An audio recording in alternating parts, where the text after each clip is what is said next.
something worse regarding Facebook. Facebook received $429 million in tax rebates despite making more than $1 billion in profits. Earlier this month, the Facebook and company released its first 10K annual financial report since going public last year. Hidden in the report's footnotes is an amazing admission. Despite $1.1 billion in U.S. profits in 2012, Facebook did not pay even a dime in federal and state income taxes. Instead, Facebook says will receive net tax funds totaling $429 million. So yet again, this is another instance like we talk about with Chevron and ExxonMobil all the time, right? So these are some of the most profitable companies in the world. But instead of paying taxes, they're net receivers of tax money. They get subsidies. And at least in terms of ExxonMobil and Chevron, the government says, no, it's cool, it's cool. It's for research and development that we're giving them the money. Right. It's not because the tremendous lobbying arms of those companies funded your campaign, so, they scratch your back, you scratch theirs, and you let them steal the money and keep it from the American people and the government, right? It's not that at all. It's for research and development.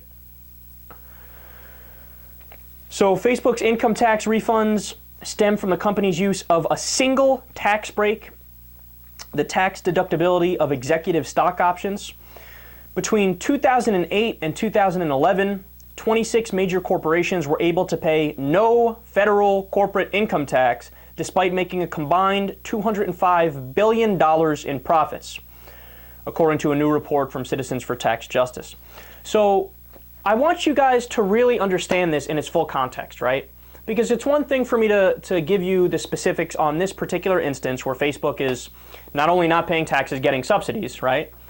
But then when you put it into the broader picture of what the rest of the tax code is like, you begin to have your blood boil from being angry. Because you are busting your ass, going to work 9 to 5 like a sucker. And you are paying a tax bracket between 10% and 25%.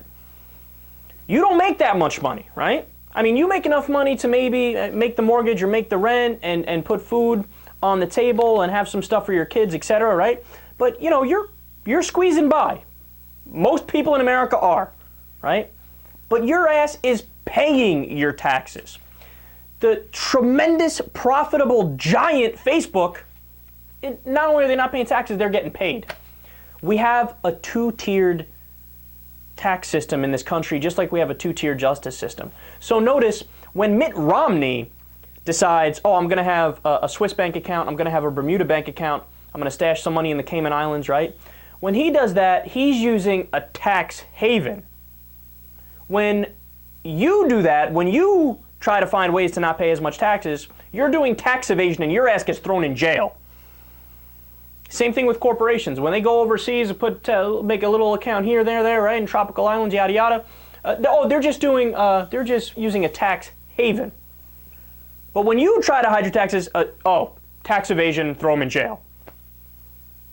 Look, this is the way that the rich, the powerful, the big financial institutions rig the system in their favor and make your ass pay the bill. It's the same thing with the bailouts, man. In the bailouts in 2008, right? The government rushes in. That's our taxpayer dollars. They rush in, they give these big corporations a blank check with no strings attached. Those corporations end up buying big new jets, end up remodeling their offices for millions of dollars, ends up giving out bonuses to the same idiots that ran the company into the ground. Why do they deserve a bonus? You did a bad job, not a good job, right? But then, compare that to your local deli. If your local deli goes out of business, is the government going to rush in and save their ass? the Korean dry cleaner at the corner? Government going to save them? Not going to save them. And it all comes back to the money, man. That's what it's all about. Look, if ExxonMobil and Chevron and Facebook and all these different big financial institutions, including the banks, JP Morgan, Goldman Sachs, etc., they have the lobbying arms. So they pay the politicians to run their campaigns. When the politicians get into power, they pay them back. I scratch your back, you scratch mine. Right? It's a big, giant, wealthy orgy, and we're not invited. We're the ones getting hosed. All right. So that brings me to